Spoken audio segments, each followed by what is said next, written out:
देखो बच्चों हाथी आया, साथ में अपना बच्चा लाया।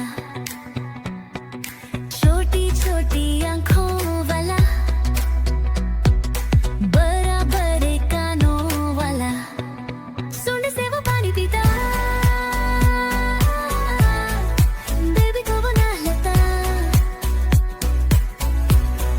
चिड़िया घर में रहता है, सबको हंसता कहता है, बेबी मेरा बच्चा है।